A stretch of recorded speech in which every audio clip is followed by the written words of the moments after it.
Hello friends, welcome to the MARE podcast. Before we get started, you can find our podcast on Spotify, Apple Podcasts and YouTube. Don't forget that you can find more about the MARE project at www.marehamburg.com, and you can support the project and this podcast through Patreon. All the links are in the description. Enjoy! Hello friends, welcome to another episode of the MARE podcast. I am very pleased to welcome Carlotta Lucarini in the podcast today. Carlotta, welcome. Thank you for being here. Thank you for accepting the invitation to be on the podcast. Thank you very much. It's a pleasure to be here. Hi, everyone. Of course. So, Carlotta has just very recently finished her PhD, which was a co-tutel between the University of Venice and the University of Murcia. Correct? Sí, Right? correct. Yeah. See, I like that. See. And you're going to tell us all about it, but not right now. I wanted to start from your earlier years. Do you want to talk to us a bit about where you're from? When did you decide to do archaeology? Where did that take you? And how did you end up doing a PhD? Okay. So it's a quite long story. We have all the time in the world. Go.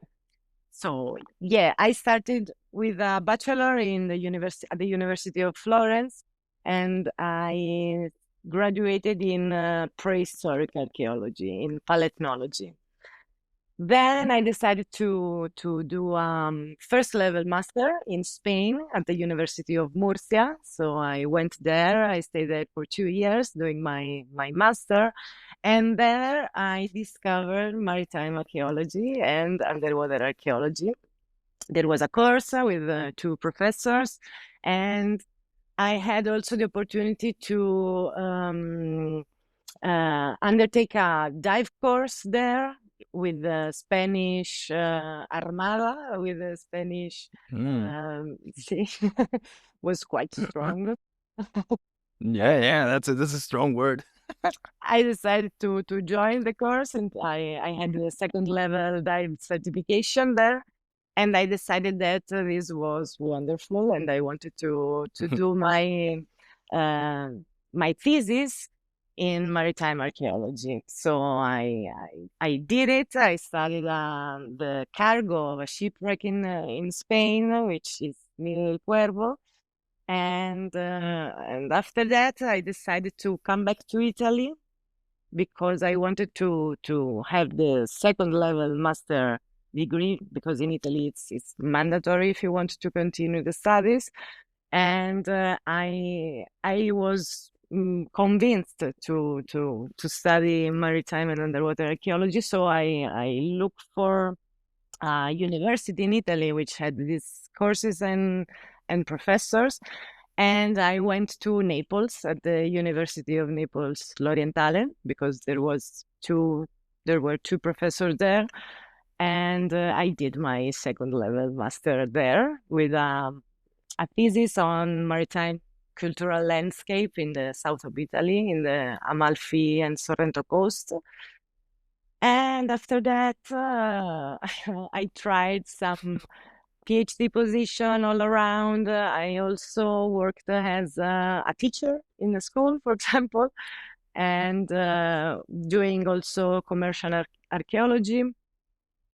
And I wanted to gain more experience in diving, and I decided to go to work in dive shop as a dive guide. And I worked for 2 seasons. One of that was in the underwater park of Baia in Naples, and it was a very, very good experience there. And I gained my dive master certification, and then the assistant instructor one, and it was very nice. And then I started my PhD between my ancient university in Murcia, and then we established the co-tutel with the University of Venice, and I'm here now, still alive after that. Still alive. Nice. Okay, that was very interesting. A lot of back and forth between Italy and Spain, but Like not that much, a good amount, I would say. So let's get into like the product, the result of your PhD. Do you want to give us a summary of what you were doing academically and research wise for your PhD? Yeah, most of the research that I did was in Venice, because the topic of my PhD was lagoons and wetlands in Roman times, trying to consider the northern Adriatic ones in Italy and the southeastern and eastern in Iberia. But the field work that I did was mostly in Italy, at the University of Venice. So I had the chance to participate in several projects, so was good. Also because one of the focus of my thesis was about the methodological approach to study a very peculiar environment as the lagoon ones. So I did. Part of the research was in the field, in underwater excavation and survey, or in wetlands investigation, like geophysics and stuff like that. And the other part was trying to summarize and to give an idea of the wetlands and lagoons in Roman times in Iberia, and which are most of them are now dry lands. So trying to reconstruct also the landscape in ancient times. Wow. Okay, so can you give us an explanation of what's I think we can all understand what a lagoon is, but what is a wetland? Like what is a wetland? It's very hard to define it. I also dedicate part of a chapter of my thesis on the very confusing definition that we do and we used to give to these landscapes. A lagoon is more easy to identify. A wetland is a zone in which water and land are always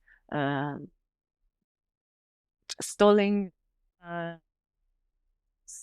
sides one of the other. I don't know how to say it. Yeah. And they are. So it's an area that can be either flooded with water, or it can be like muddy ground, basically. It's in between the two. It can be flooded, or it can be flooded in some moments of the day, for example, or of the year.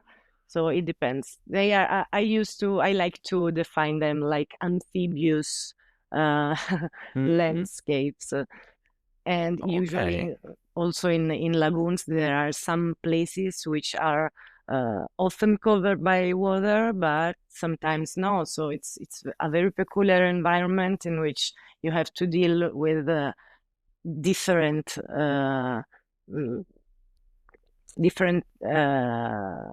stuff which make your work complicated.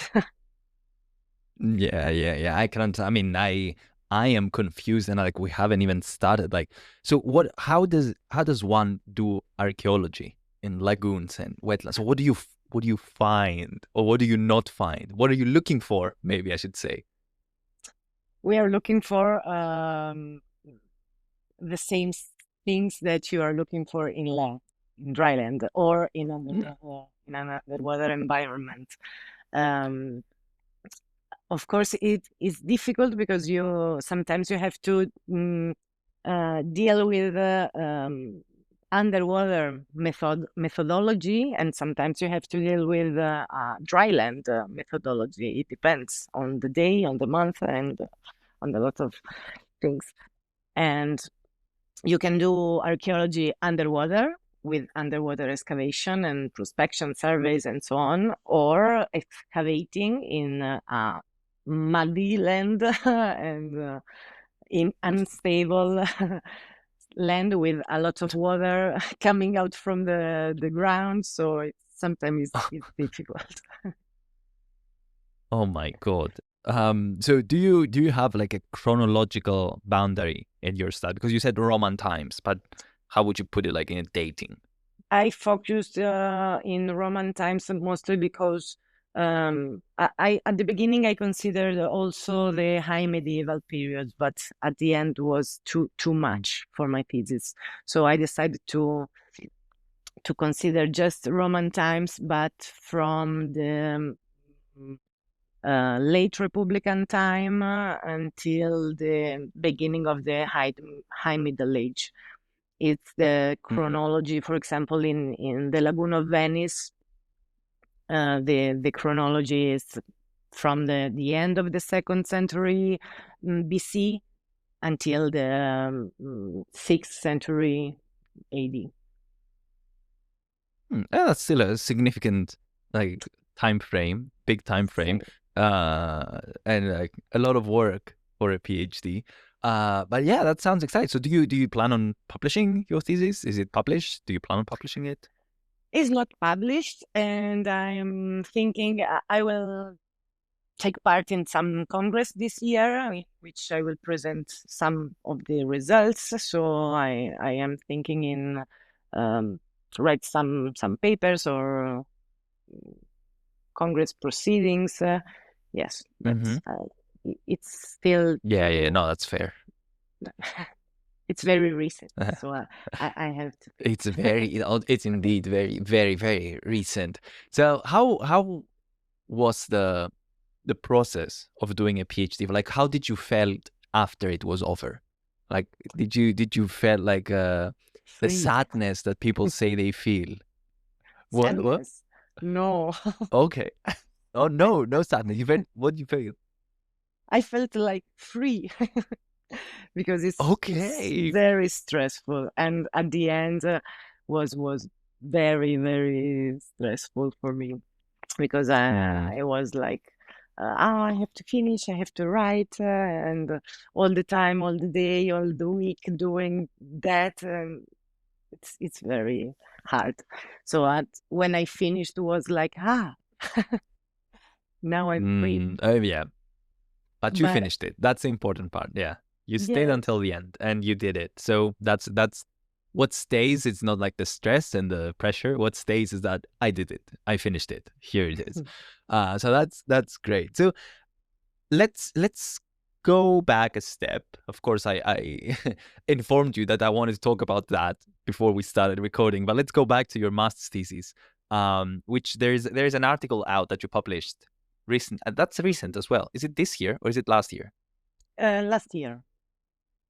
Last year, okay. About the Nido del Cuervo shipwreck. So, do you want to give us a bit of an introduction? What is this shipwreck? Where it was found? Like a small introduction, a summary.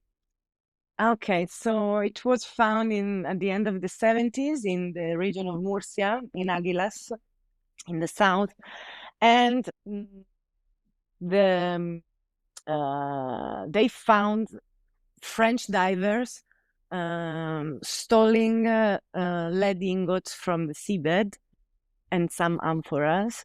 So they called Julio Mas, which was the main underwater archaeologist, the father of the underwater archaeology in Spain, who was working there in Cartagena also, and they collected all the artifacts. They read the inscription, which were in some ingots. They tried to identify some amphoras, and then they gave with Claude Domergue. They gave like a brief chronology and interpretation of the shipwreck. They never did an excavation there. In the 90s, Juan Pinedo did some survey there, and he found some rests of the wooden part of the boat, but they didn't excavate it. also because it was in a zone full of rocks, very, very with a very high slope. So they decided not to dig there, and nobody studied in a proper way, in a modern way, we can say, the cargo. So I had this opportunity. My professor Ramayo gave me this, proposed to me this topic for my thesis, and I accepted. And I went to the museum in Cartagena, the National Museum of Underwater Archaeology, where most of the materials are stored. And I tried to fix and to understand if all the materials were there or not. And I did my thesis. And after a lot of years, I met Joel, which is a co-author with me of this article. By chance, we met at a conference and we were speaking. And then Nido del Cuervo came in our discussion, and both of us, he was reviewing some amphoras which were not in the Archaeological National Museum, but in another one. So we said, okay, so we can join our effort and do a better work. So we started to collaborate, and we wrote this article also with Alejandro, which is the other co-author there. Yeah.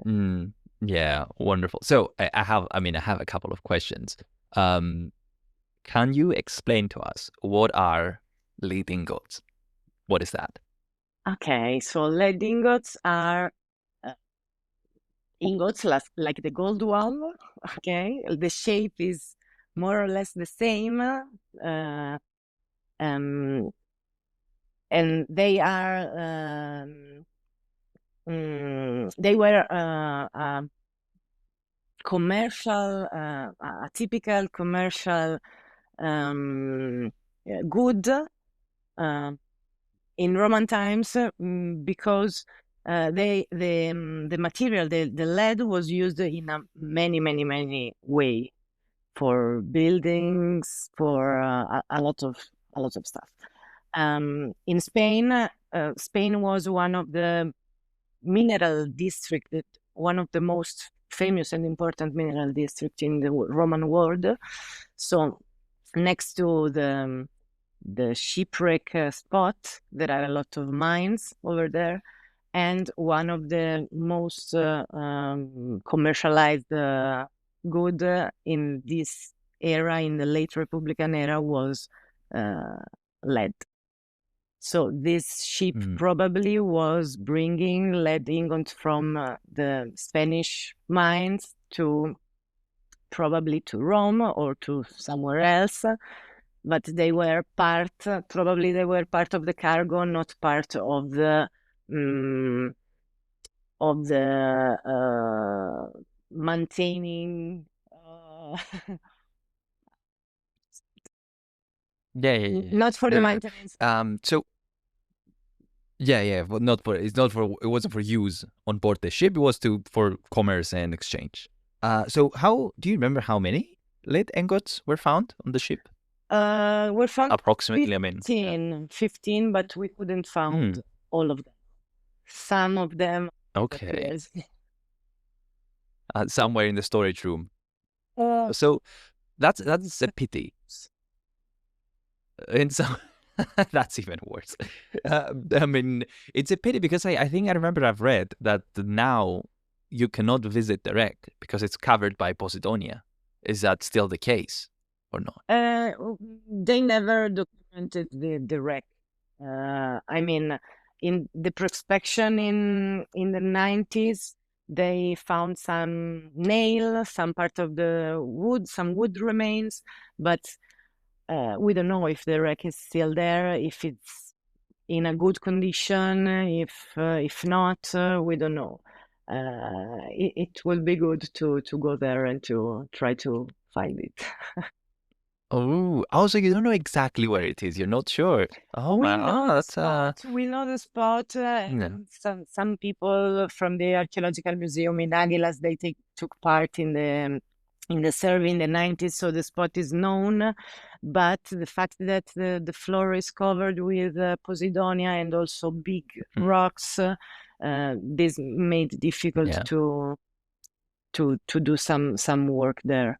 Uh, Yeah, I see. I see. I understand. Oh yeah. So, okay, super interesting. And I hope people go and read that paper about the shipwreck. And I mean, of course I know Joel, and I think it's about time I get him on this podcast as well. But okay, so let's move on. I don't want to cause you any stress. But what's next for you? hmm. Good question. A good question. I was worried about my postdoctoral time, but at the end, Mm. I'm busy. I'm doing stuff, so it's good. I'm still collaborating with my professor Carlo Beltrame here in Venice, and I'm still working in some projects which are linked with my PhD thesis. So I'm still fixing and doing things here and about lagoons, and the management of the data with GIS was another big part of my thesis. So I'm working on that, and probably we are going to publish a WebGIS about the underwater landscape of the lagoons in Roman times. So I'm dealing with that now, and also in some commercial archaeology here in Yeah. around. Oh, that's wonderful. Well, I'm very happy because I'm asking because of course the postdoctoral occupation it's something that worries everyone, right? Everyone's thinking about it, everyone's worrying about it. And I mean, the more we get to hear about people who are actually doing something, the more encouraged we all are that maybe we won't be like fully unemployed after we finish our PhDs. So okay, so it's super interesting that you mentioned the GIS work. And I mean, what I'm interested in is that you said that you were doing the GIS database, you're doing underwater archaeology, you're doing land archaeology, you're collecting finds, you're writing this. That's a lot of skills to have. And I wanted to ask, like, did you plan on like acquiring as many skills as possible, or did it just happen that they were on your way, so you said, let's learn that as well, or was it like because you needed to? It was like by chance, I can say. I mean, things happened, and I'm always open to new things. I'm always enthusiastic in everything. It's also a wrong thing, I know, but and I tried, and it was good because at the end I could explore a lot of different field and specialization, and it's good because you learn to do a lot of different stuff, and then you are able to deal with different problems, and so I think Okay. it's good to try different things. Yeah, I mean, of course, and the more skills you have, they especially if you work in the commercial side of archaeology. I mean, I imagine the more skills you have, the better it is for your job prospect. So that there's I don't know, a message for the outside world. If people are like thinking about learning how to use JS or thinking about like learning a skill, do it. Be enthusiastic, as you said. Uh, so what I'm interested in knowing is like when what is it that you wanted to do with a degree in archaeology and a PhD? Like, did you want to teach, or did you want to like do it and see where it goes, or was it just like what did you want it to do? Like, I'm interested in like the how did you decide to do a PhD? It was an opportunity that I had. one moment I was doing other stuff like commercial archaeology, and then appeared this opportunity. So I was thinking about that, and I said, okay, if I don't do that now, I won't probably. So let's do it.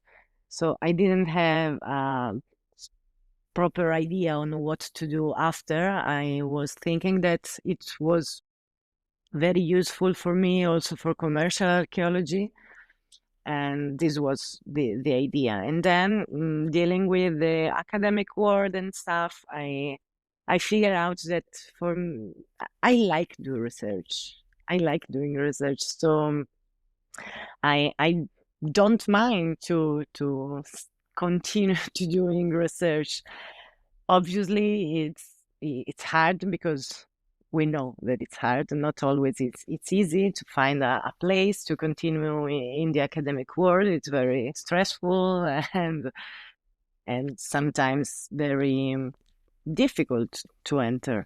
So I don't know what to do exactly now. I think I will try to have some postdoc scholarship, for example, or in Italy or in Spain or abroad. I don't know. I will try. I will present a project.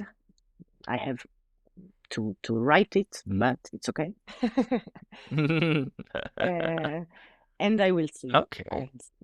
Yeah. That's very interesting because yeah, I'm asking you some questions because I'm hearing to what people are saying, like how people feel about things. So, for example, you said maybe I will choose to do a postdoc, maybe in Italy, maybe in Spain, maybe somewhere else.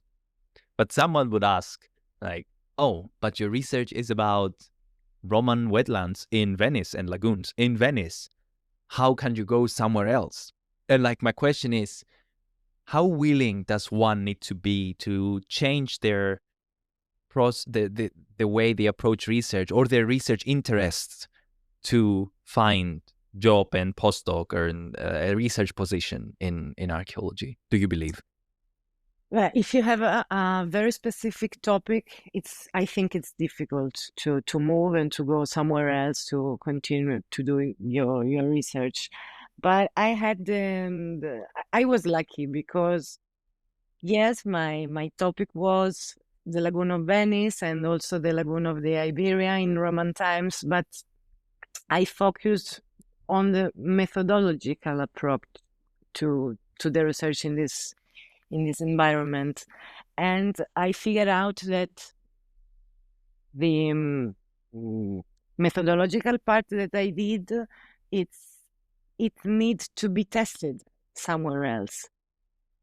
So the idea that came out after finish my thesis was, okay, I did the practical part on the Lagoon of Venice, which can be applied also to other Italian lagoon.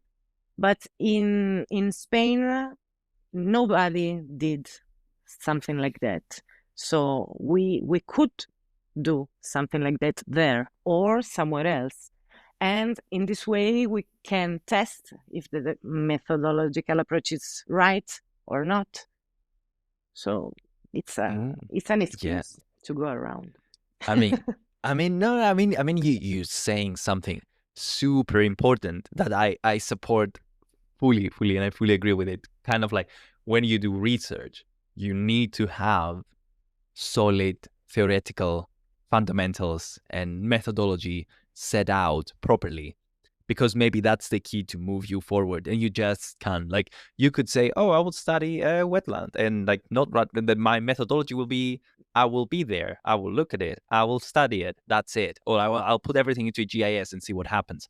But having like a proper methodological and theoretical approach to a study of a specific thing helps you very much to apply it somewhere else and test it and broaden your horizons and try it again.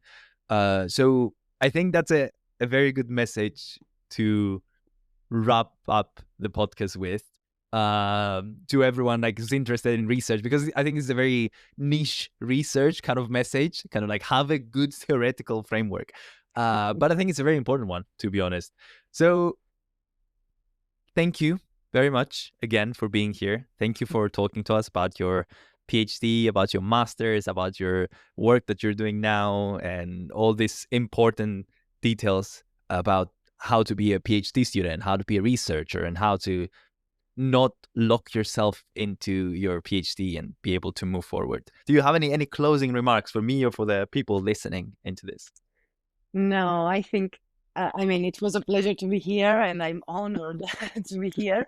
And I would like, I always thought that the most important thing is to do what you like.